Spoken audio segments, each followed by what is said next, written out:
Hello,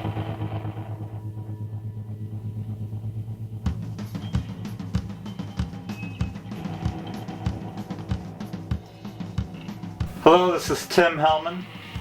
Oh, again. This is Harry McSpecies. Harry McSpecies. And this is Movie Talk. Today we're going to review the movie Evil Dead. Evil Dead is the reboot to writer-director Sam Raimi's cult classic 1981 original of the same name. It's a loose sequel picking up 30 years after the original film ended, with a new group of kids finding the Book of the Dead in the same cabin that iconic hero Ash did in the original. Raimi and Bruce Cambell, who played Ash, return as producers of the new film, along with their buddy Robert G. Tappert, who produced the original 3 films. Raimi picked Feed Alvarez, I don't know if that's pronounced right, but to make his feature film debut, directing and co-writing the film with Diablo Cody. It stars Jane Levy, Shiloh Fernandez, Lou Taylor Pucci, Jessica Lucas, and Elizabeth Blackmore. It's the first of a planned new trilogy in which Levy's character, Maya, is supposed to eventually cross paths with Ash after a Army of Darkness follow-up as well. No shit, I didn't know any of that. Yeah, I read it all online. But yeah. So Army of Darkness is going to be its own movie, and this is going to be a piece of a trilogy, they're so going there'll to be do 4 movies. They're going to do Army of Darkness 2, and they're going to do 2 more of these, and the third one is going to cross with. Oh, that's great. Yeah. They sold this as a remake, but then they said later that it's actually a sequel. At least Raimi's sticking with the same structure as the first 2 Evil Deads then, in that. Well, they did a lot of the same scenes as the original over again, so it's kind of a remake and it's kind of a sequel. Well, I thought it was great. Yeah, it was spectacular. Totally stoked me. Mm-hmm. I was freaked that it would be dog shit since Sam Raimi wasn't the director. Yeah, and I thought it was great. I thought it was really fantastic. They did a great job. It was gory. It totally made me cringe. Trees raping girls, which is... The remake of the tree rape scene was fucking awesome. I never trust trees when I'm around them. I try to stay clear. Yeah, I don't know. This might be... I don't know. I'm a fan of trees, although I don't think I want. Yeah, I used to climb trees a lot when I was a kid, but now, I don't know. They filmed it in 72 days on a $17 million budget, and they only used CGI for touch-ups. So there was people in costumes for the Deadites and stuff like that, which is not common nowadays.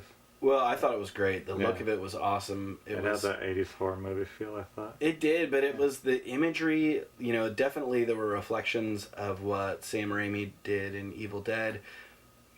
In the camera work, so that opening scene where the forest is upside down and painting down onto the road, and then some of that stuff where the camera's moving very smoothly over these distances that, like Sam Raimi and Bruce Campbell did with the cameras strapped to 2x4s and so on. That's what I read, and then also the movement of the deadites of the zombies themselves. They had that very kind of Raimi-ish feel, of which was interesting to watch because.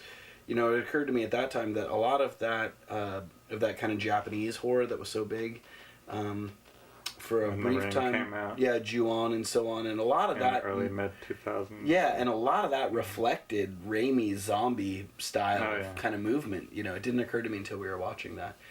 And I didn't give a piss about any of the characters, really. The more they were punished and the more that they died, the better I felt. So that was great. It didn't have a strong presence like Bruce Campbell. None of these actors were that charismatic like Bruce Campbell is in the original film, I think. Yeah, I think that I agree with you that Bruce Campbell was brilliant, and I mean Bruce Campbell and Sam Raimi have a working relationship that came through in those movies. That there wasn't that sort of. Well, that character was classic. There's no classic character like this in a new one. Yeah, but then the hippie guy, who's the hippie guy with the glasses? Lou Taylor Pucci. Yeah, and so I thought he did really well. He was really great, and he was clearly trying to bring up that Bruce Campbell.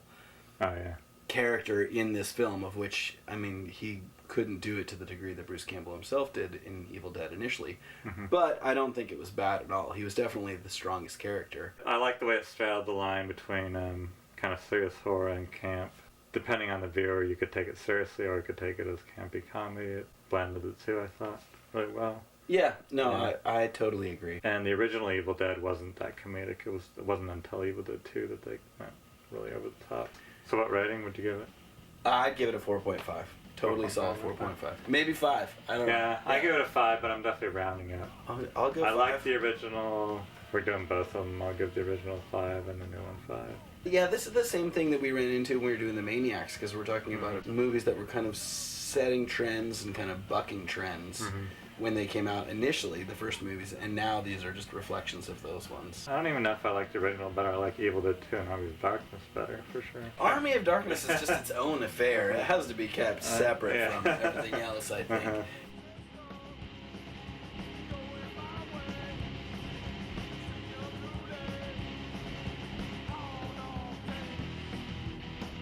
See, I liked Diablo Cody's screenplay. I mean, she co-wrote it with the director, but... Who fucking names their kid Diablo? But Christ, you know? I mean, she's a stripper turned screenwriter. She won an Oscar for Juno, and I like her. She's really cute, actually, if you've seen... Diablo is her stripper name, isn't it? I think it's a real name. She just decided to keep it after she left the stage. Yeah, I don't know.